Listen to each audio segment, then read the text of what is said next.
और चलिए आपको सीधे लिए चलते हैं नई दिल्ली, जहां केंद्रीय मंत्री रविशंकर प्रसाद प्रेस कॉन्फ्रेंस कर रहे हैं।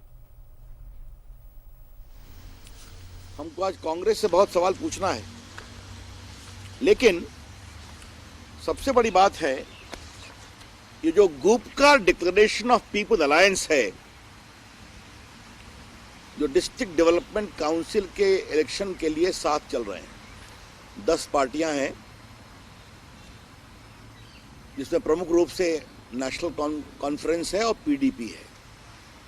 अब कांग्रेस भी उसमें आ रही है। इनका डिक्लेयर्ड एजेंडा है कि आर्टिकल 370 को हटाया जाना, रद्द होना चाहिए और आर्टिकल 370 को रेस्टोर करना चाहिए।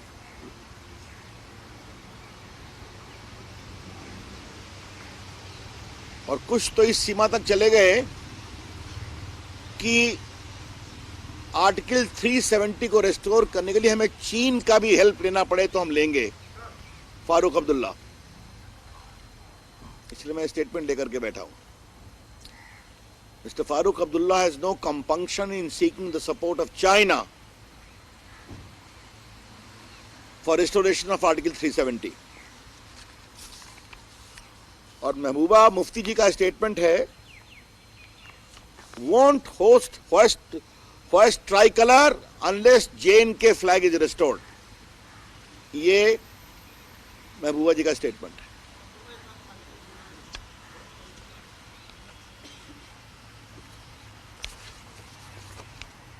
Hope article 370 restored in Valley with China's help, Farooq Abdullah. और won't hoist tricolor until JNK flag is allowed। तो तिरंगा नहीं जब तक जम्मू कश्मीर का झंडा नहीं। और धारा 370 को पुनः स्थापित करने के लिए हम चीन का भी सहयोग लेंगे। ये है इन दोनों के पब्लिक स्टैंड।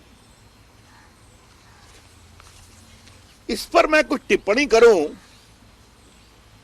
उसके पहले मुझे आज देश को दोबारा रिमाइंड करने की जरूरत है कि आर्टिकल 370 के हटने से क्या क्या हुआ। It is very important for the country to recall again as to what happened because of annulment of article 370। और देखिए, ये पूरा ऑफिशियल गजट मेरे पास है, जो आर्टिकल 370 को हटाने का जो पास हुआ था बिल। और आज मैं देश को स्मरण करना चाहता हूं कि इसमें एक टेबल 1 था, 5th schedule,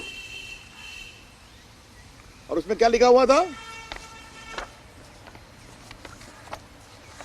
central laws made applicable to the Union Territory of Jammu and Kashmir and UT of Ladakh। जो सेंट्रल लॉ को हमने अप्लाई किया था, ये मैं आपसे पढ़ना चाहता हूं। बेनामी ट्रांजैक्शन प्रोहिबिशन एक्ट, जो लोग करप्शन करके अपनी जमीन दूसरे के नाम पर रखते हैं। डाउरी प्रोहिबिशन एक्ट, दहेज लेने को मना करने का कानून। और तीसरा देखिए, Employment of manual scavengers and construction of dry latrine prohibition act, जो शौच को माथे पर लेके चलते हैं उसको भारत में बैन किया गया। यह कानून भी नहीं लागू था जम्मू एंड कश्मीर में, और वहां पर हमारे सफाई मजदूर को यह मजबूरी में करना पड़ता था। इसको बैन किया था। अब आप देखिए, juvenile justice care protection act, बच्चों के लिए।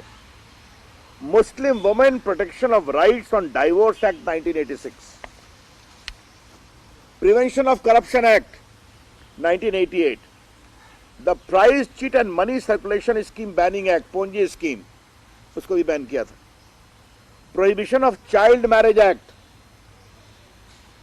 Protection of children from sexual offence act 2012, protection of human rights act, schedule caste schedule tribe atrocity act 1989 वगैरह वगैरह। ये सभी कानून मानवतावादी कानून है।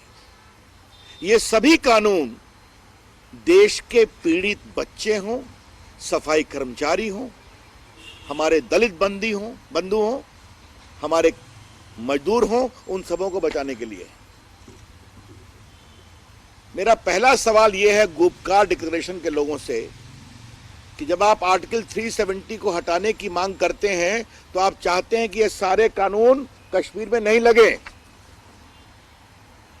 आप चाहते हैं कि प्रिवेंशन ऑफ करप्शन एक्ट नहीं लगे ताकि कश्मीर के नेता जो भ्रष्टाचार करते हैं वो चलता रहे।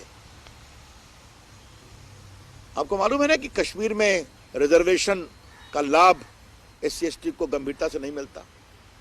आपको मालूम है कि कश्मीर में मंडल कमीशन